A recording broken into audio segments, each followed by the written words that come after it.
And welcome back to centralcoastradio.com.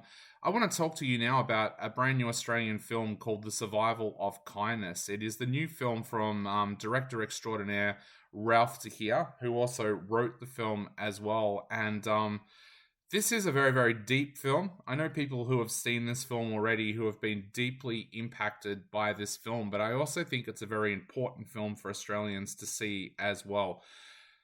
I do have to warn you though, this is a very alternative film, and the plot is something that is going to surprise a lot of people because it basically revolves all around a character who is only referred to as Black Woman, played by Majimi Hussein. Now, at the start of this movie, she's taken by a group of people and locked in a cage in the middle of the desert.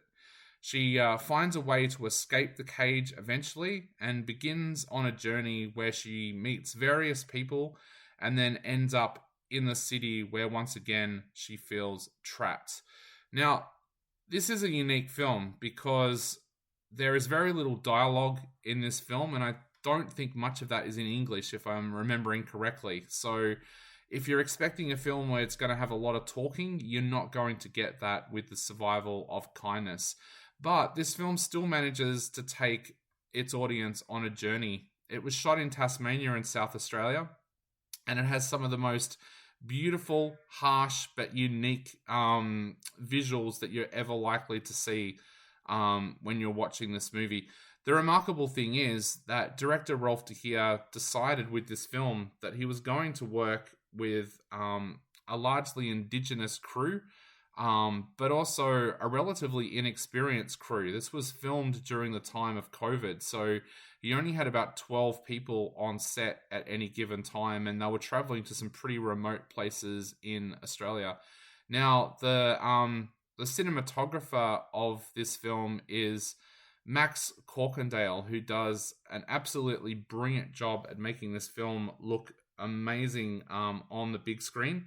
The other person that I really want to give credit to with this film is the person behind the music here. The composer of this is just absolutely amazing. The music shines through. It takes the audience on a journey, and Anna Libzet needs to be congratulated because her music is very, very much part of this film. Of course, you as a viewer, you kind of rest more on that music as you watch this film because of the fact that there's very, very little dialogue. Now, one person said to me that they couldn't follow the plot of this film because there was no dialogue.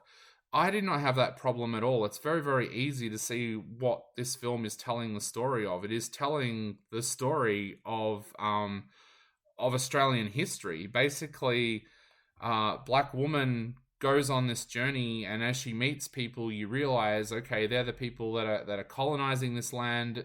They're the people that have returned from war, or that is the war.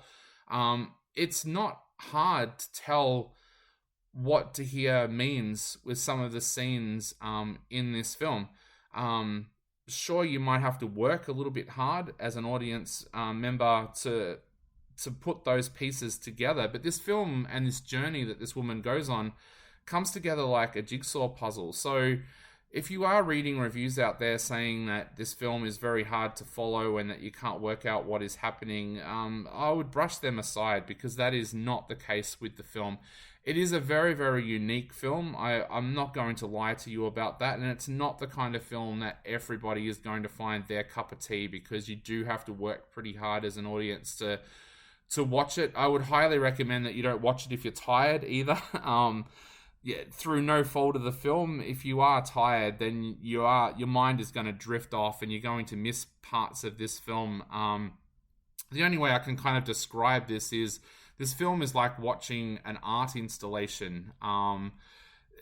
There's stuff going on all the time, but you have to be watching it and you have to be looking out for it. If you miss a piece, then it's going to be very hard to come back to. But look, this film does show why Rolf de Heer is one of our leading directors here in Australia. He is an absolutely amazing director. He's made so many movies over the years that I've loved, and his films about Indigenous voices over the last decade or so, like 10 Canoes and Charlie's Country, have been amazing. And I throw this one into that ring as well. I think this film tells an amazing story about what it's like to be an Indigenous person, or what it is like to be a refugee in this country, and I think it does that remarkably well. So, look, this might not be everybody's cup of tea, like I said, but go along, check it out, see what you think. I'm going to give it 3.5 out of 5.